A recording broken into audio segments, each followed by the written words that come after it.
आइए आज 5 अगस्त को स्मरण करते हैं ओजस्वी कवि डॉक्टर शिव मंगल सिंह सुमन को। आजकल कविता के नाम पर प्राय चुटकुले और फुहड़ता को ही मंचों पर अधिक स्थान मिल रहा है।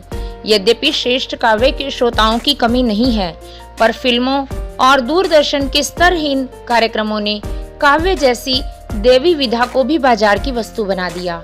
वरिष्ठ कवि डॉक्टर शिवमंगल सिंह सुमन अपने ओजस्वी स्वर से आजीवन इस प्रवृत्ति के विरुद्ध गरजते रहे। अगर आपने अभी तक हमारे चैनल को सब्सक्राइब नहीं किया है तो कृपया इसे सब्सक्राइब अवश्य कर लें, जिससे कि आपको प्रतिदिन इसी प्रकार की अच्छी जानकारी मिलती रहे। 5 अगस्त 1916 को उत्तर प्रदेश के उन्नाव जिला के झगरपुर में जन्मे मेधावी छात्र शिवमंगल सिंह ने प्रारंभिक शिक्षा अपने जन्म क्षेत्र में ही पाकर 1937 में ग्वालियर के विक्टोरिया कॉलेज से बीए किया।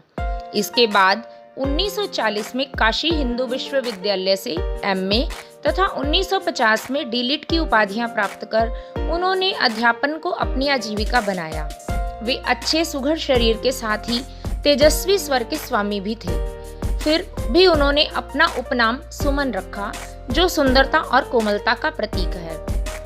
जिन दिनों ग्वालियर में वे एक अध्यापक थे, उन दिनों अटल बिहारी वाजपेयी जी भी वहां पढ़ाते थे, जो आगे चलकर देश के प्रधानमंत्री बने। अटल जी स्वयं भी बहुत अच्छे कवि थे। उन्होंने अपनी कविताओं पर सुमन जी के प्रभाव को कई बार स्पष्ट रूप से स्वीकार किया है। ग्वालियर के बाद इंदौर और उज्जैन में अध्यापन करते हुए वे विक्रम विश्वविद्यालय के कुलपति बने।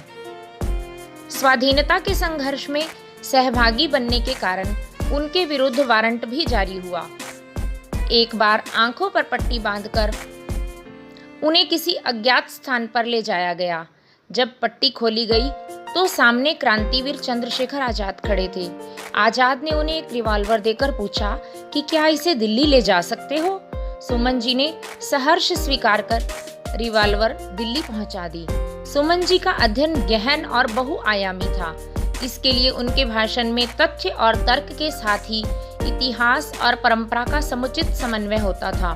उन्होंने गद्य और नाटक के क्षेत्र में भी काम किया, पर वे मूलतः कवि थे। जब वे अपने ओजस्वी स्वर से काव्य पाठ करते तो मंच का वातावरण ही बदल जाता। वे अपने रचनाकारों और अपने सहयोगियों के मुक्त कंठ से प्रशंसा करते। इस प्रकार उन्होंने कई नए लेखक व कवि तैयार किए। जिन दिनों सुमन जी युवा थे, उन दिनों वामपंथ की तूती बोल रही थी, अतः वे भी प्रगतिशीलता की तथाकथित दौड़ में शामिल हो गए। पर उन्होंने अंतर्राष्ट्रीयता के आडंबर और वाद की गठरी को अपने सिर पर बोझ नहीं बनने दिया।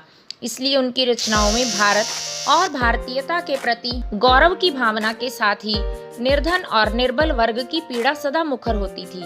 1956 से 1961 तक नेपाल के भारतीय दूतावास में संस्कृति सचिव रहते हुए उन्होंने नेपाल तथा विश्व के अन्य देशों में भारतीय साहित्य के प्रचार और प्रसार में महत्वपूर्ण भूमिका निभाई।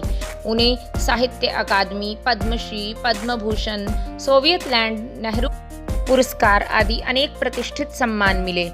1981 से 1983 तक वे उत्तर प्रदेश हिंदी संस्थान के उपाध्यक्ष भी रहे।